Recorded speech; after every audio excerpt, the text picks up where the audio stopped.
Cuando uno escucha la palabra kamikaze, prácticamente todo el mundo sabe a qué se refiere. En tu mente ves a un piloto japonés de la Segunda Guerra Mundial, que vuela hacia un barco estadounidense en el Pacífico con un avión lleno de explosivos y, sacrificando su propia vida, intenta estrellarse junto con su máquina contra el barco para causar el mayor daño posible. Esa es la imagen clásica que a uno se le viene a la mente, pero en realidad no solo existían los aviones kamikaze, sino una cantidad increíble de vehículos y máquinas que los japoneses usaron para este tipo de misiones.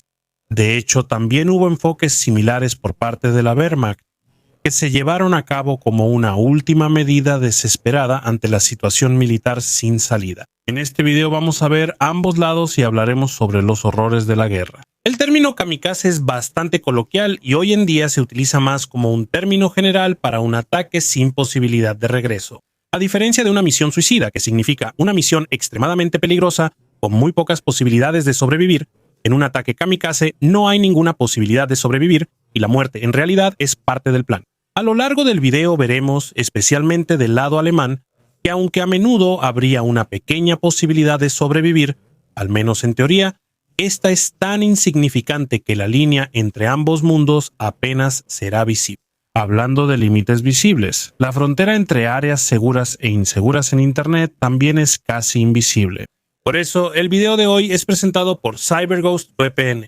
Con más de 38 millones de usuarios en todo el mundo, este es el proveedor de VPN más recomendado en el mercado y tiene una calificación impresionante, casi perfecta en Trustpilot. Más de 20,000 usuarios nos han calificado como excelente en la plataforma. Por eso quiero presentarles este producto con más detalle. Una VPN es esencial para proteger su privacidad digital, y si piensa que ya está suficientemente protegido porque navega en modo incógnito, está equivocado. Muchos ojos lo observan cada vez que se conecta a Internet y el modo incógnito solo le da una falsa sensación de privacidad. Su proveedor de Internet, el departamento de TI de su escuela o trabajo, el dueño del router Wi-Fi en su casa e incluso los sitios web que visita saben quién es usted y rastrean cada uno de sus movimientos. Para detener estas violaciones a su privacidad necesita CyberGhost VPN. Simplemente active CyberGhost VPN antes de navegar.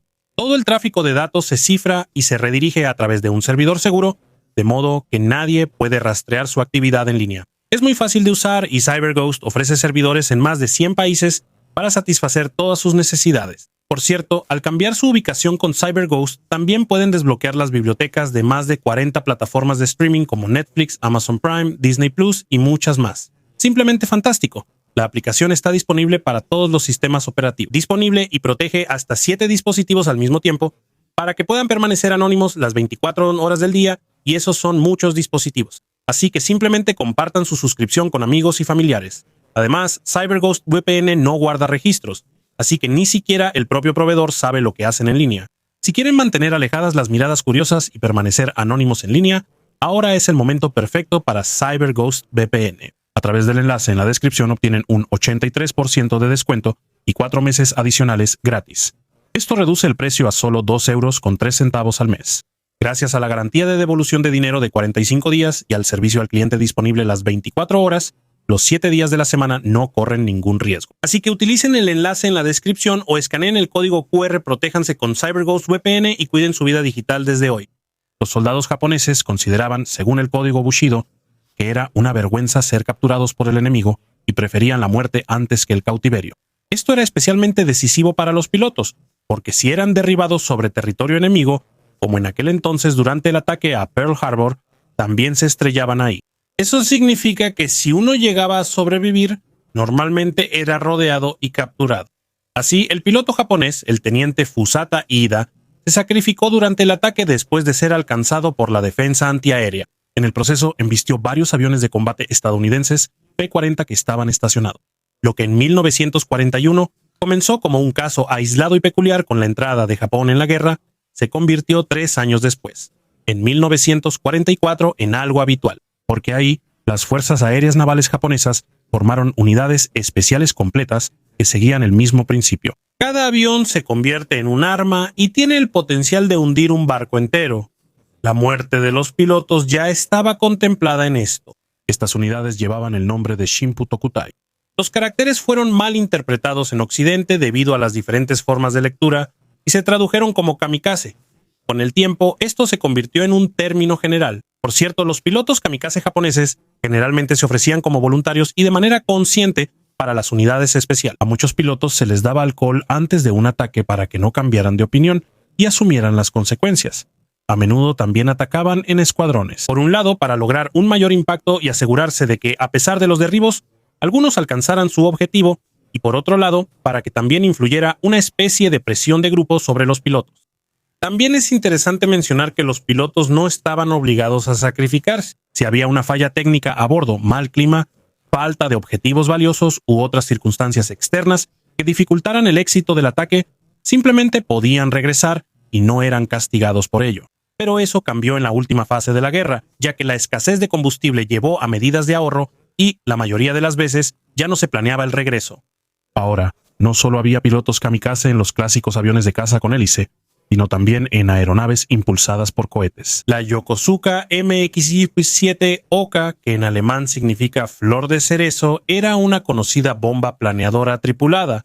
¿Por qué se necesita algo así? Bueno, el típico aviador naval japonés despegaba desde un portaaviones. Por lo tanto, tiene un alcance bastante limitado y primero debe acercarse con el grupo de portaaviones a la formación estadounidense para poder atacar. Pero la guerra no iba tan bien y los japoneses perdieron muchos portaaviones. ¿Y cómo se podría atacar a los grupos estadounidenses si ya no se podía acercar a ellos? Muy sencillo, se toma un bombardero que tenga un mayor alcance y se transporta al piloto hasta el enemigo. Su bomba era acelerada fuertemente con la ayuda de un motor cohete y luego intentaba dirigirla hacia el objetivo. Aquí no había ninguna posibilidad de sobrevivir a este ataque. No había paracaídas, ni chalecos salvavidas, ni tren de aterrizaje, ni suficiente combustible para poder regresar volando. Aquí solo hubo un solo éxito confirmado de un ataque de este tipo. La mayoría de los otros pilotos no alcanzaron su objetivo, apenas tuvieron tiempo para practicar antes, debido a la escasez de recursos. Y como solo se tenían pilotos bastante inexpertos en la última fase de la guerra, muchos tuvieron dificultades para manejar el motor de cohete y dirigir la bomba directamente hacia el avión. Pero los japoneses no solo intentaron obtener una ventaja mediante el sacrificio en el aire, sino también bajo el agua. Así que desarrollaron un torpedo tripulado llamado Keiten. El principio era similar al de un submarino. El piloto normalmente estaba a bordo del submarino junto con la tripulación. Luego recibían una orden de misión, así que podían entrar al torpedo por una escotilla en la cubierta superior. La escotilla se cerraba y el piloto podía comunicarse con la tripulación por teléfono. Ahí recibía las instrucciones para el ataque. Después se activaba el motor, el torpedo se soltaba de las abrazaderas y se enviaba hacia el objetivo. Él mismo podía identificar el objetivo con la ayuda de un periscopio y hacer correcciones de rumbo. Si alcanzaba el objetivo, ¿sobrevivía a la detonación? Lógicamente, no. En esto también murió el coinventor del torpedo, Sekiyo Nishina, quien dirigía uno de estos torpedos durante un ataque al USS Mississippi Neva. Todo esto apenas valió la pena, ya que se necesitaba un submarino completo con tripulación solo para un piloto de Keiten. En total, murieron 706 marineros japoneses en misiones de Keiten, ya que los submarinos o torpedos fueron hundidos o destruidos. Del lado estadounidense murieron 162 marineros a causa de ataques de Keiten, pero en realidad, para un ataque kamikaze, no siempre se necesita equipo pesado. Los japoneses también tenían lanchas rápidas bajo la denominación Shinyo. Al final de cuentas era el equivalente de un avión kamikaze en el agua, porque la lancha rápida estaba equipada con una carga explosiva y debía embestir barcos enemigos y, lógicamente, explotar después. Además, también estaban los Fukuryu. Eran buzos que recibían varas de madera con explosivos y con ellas debían hundir barcos. Algo similar ya existía en la defensa terrestre contra tanques.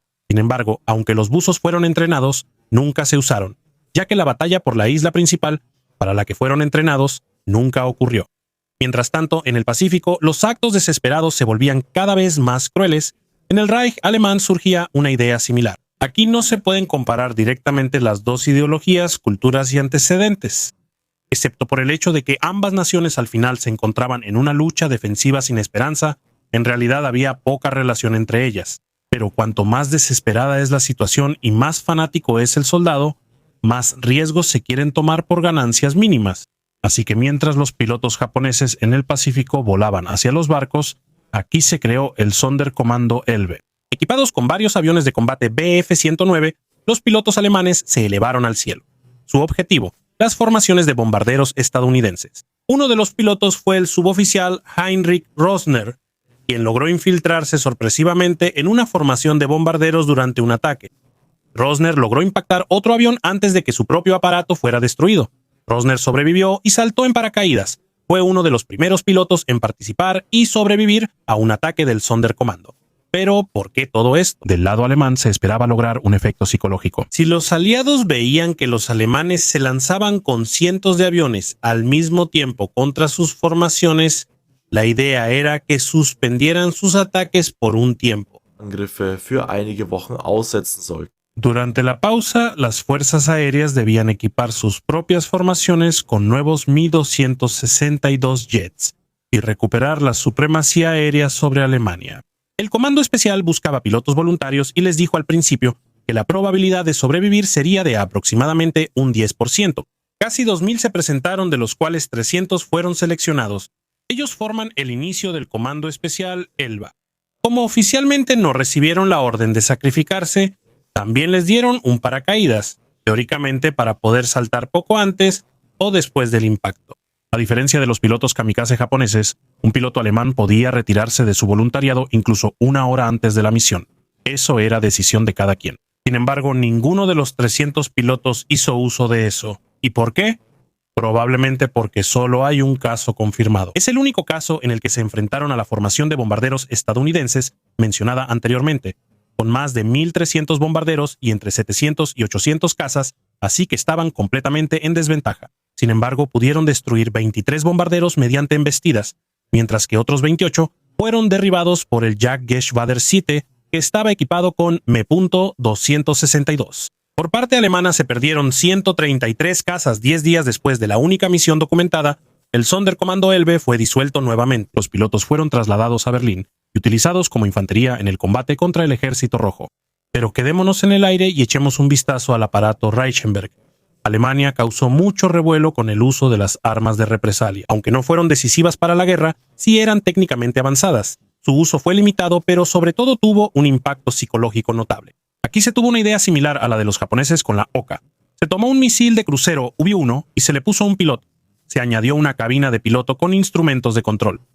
Hasta febrero de 1945 se realizaron más de 500 modificaciones de estas conversiones y se puso en marcha el proyecto llamado Autosacrificio. Los pilotos fueron reentrenados y preparados para su misión. Todos fueron asignados al Kampfgeschwader 200.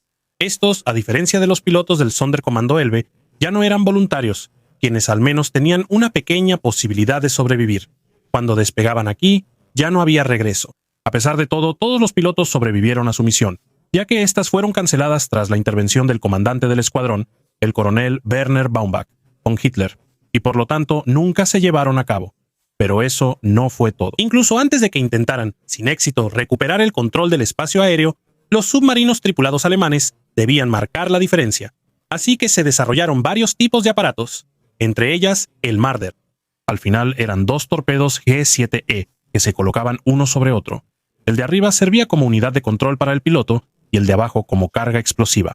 A través de una cúpula de plexiglas, el piloto podía ver su objetivo. A diferencia del Kiten, este no podía sumergirse. Al principio, como mira óptica, también se utilizaba una simple mira de alza y punto.